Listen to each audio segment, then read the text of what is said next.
অবশ্যই গাছ লাগাবো। কারণ হচ্ছে গাছ আমাদেরকে সবচেয়ে ইম্পর্টেন্ট যে এলিমেন্টটা আমরা বেঁচে থাকার জন্য অক্সিজেন এটা দিয়ে থাকি।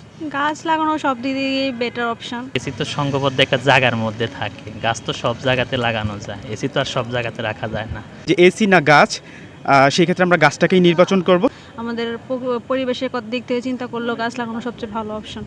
এসি তো শুধু একটা রুম, তাও কারেন্ট না থাকলে এসি কাজ করবে না। সো গাছ লাগানো তো সব দিক থেকে বেটার অপশন। এবং আমরা যেই শ্বাসটা ত্যাগ করি, কার্বন ডাইঅক্সাইড, এটা হচ্ছে এই দূষিত শ্বাসটা হচ্ছে গাছ খেয়ে ফেলে, এভাবে করে পরিবেশটাকে শীতল রাখে। তো আমরা এখন বর্তমান সময়ে দেখতেছি অনেক উত্তপ্ত। তো যদি আমরা গাছ লাগাই তো অবশ্যই আমাদের পরিবেশটা শীতল থাকবে।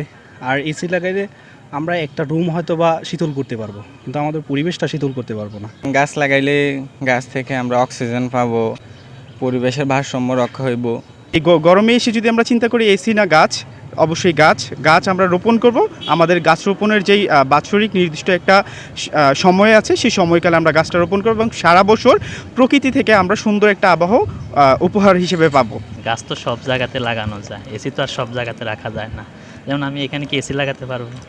এখানে গাছে উত্তম, তো গাছ লাগানোই ভালো পরিবেশের জন্য। আর একটা দেশের এই স্বাভাবিক তাপমাত্রা থাকার জন্য 25% গাছপালা থাকা উচিত বা বনভূমি থাকা উচিত, কিন্তু আনফর্চুনেটলি আমাদের দেশে মাত্র 17% বা তার চেয়েও নিচে। তো এই জন্য অবশ্যই আমাদেরকে প্রত্যেককে গাছ লাগাতে হবে।